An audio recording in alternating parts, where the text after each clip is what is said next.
Hi Jaguars, Miss Smith. Today we're going to make the best banana bread you have ever had. I'm going to kind of go through it quick, but you can go back and watch it.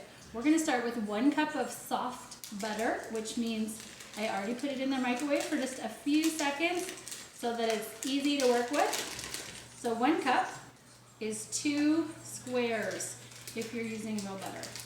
So we're going to put 2 things of, I should have gotten the towel. Hold on. Then we're going to take our bananas. Does anybody else have bananas that look like this? Ew, right? Well, we're going to use these because they make amazing banana bread. So we're just going to peel them and squish them, it's kind of gross, into the bowl. And you can use 2 or 4. It just kind of makes it more banana-y. I like to use more bananas than less. I just really squish it in there. This is not a pretty job at all. I'm going to try to do it fast. So once we have our bananas in, oh, there went that one. One more. We'll use them all up. We don't want to waste them, right? Right now we're stuck at home and safe at home.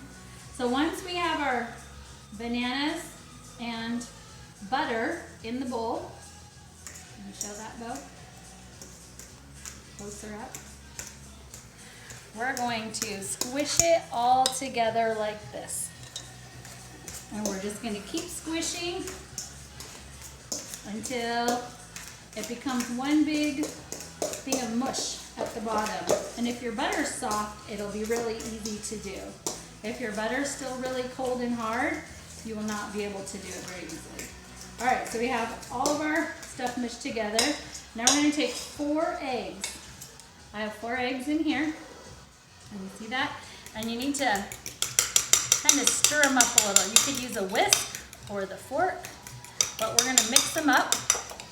And then we're going to put these right in on top of our butter and our bananas.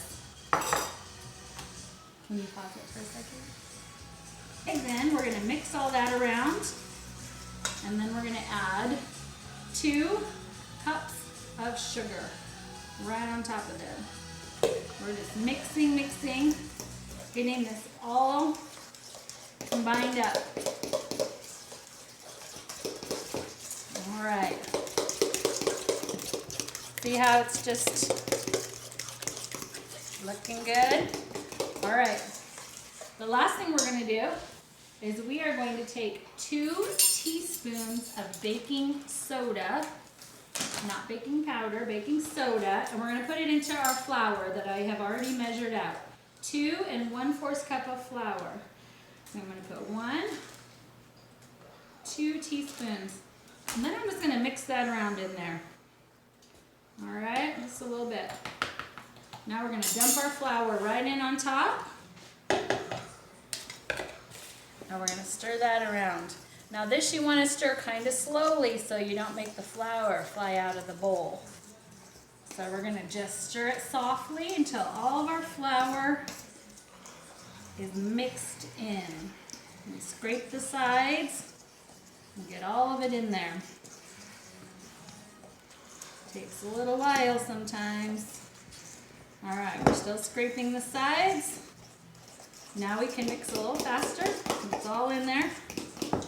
All right, it's still a little bit runny. That's okay. This is not like a bread dough. This is different. Okay? Now, this is optional. I think I told you once before, Miss Smith loves chocolate. So our banana bread has chocolate chips. I don't even measure it. I just do that. Got 2 good handfuls. If you don't like chocolate or don't have it, don't put it in. That's okay.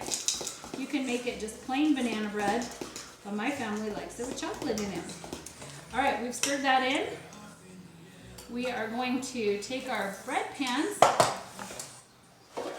and spray them so it doesn't stick. And I'm going to get a rubber spatula, and we're going to spoon this batter about half into each one. It'll make 2 nice loaves. Okay, and we spread that around. And do the next one. All right. I'm gonna scrape my bowl really good so we don't have any left in there. Now, I'm gonna take these 2 pans of batter and I'm gonna put them in the oven at 350 degrees. And we are gonna cook it for, let's see, 50 to 55 minutes. 50 at 350. And we will come back when we have our finished loaves. All right, our banana bread is out of the oven. I just use a little wooden, it's a, I don't even know what it's called, but you can use a toothpick and I just stick it in and make sure it's not wet inside. I'm gonna tell you that I've never been able to get my banana bread out of the pan without the bottom sticking, even if I spray it. But I like to use my spatula and just kind of go all the way around it to loosen it from the edges and kind of pick it up a little bit. And then I'm going to dump it onto the cooling rack and you'll see that the bottom is probably going to be stuck. See that little bit right there? It happens every time. And I just scrape that off and eat it. But we're going to do that to our other one. Same thing. You're going to need to let it cool because the chocolate chips are very hot when they're right out of the oven. You do not want to put that in your mouth. See, same thing. Happens every time. But it's very delicious. Let me know what you think.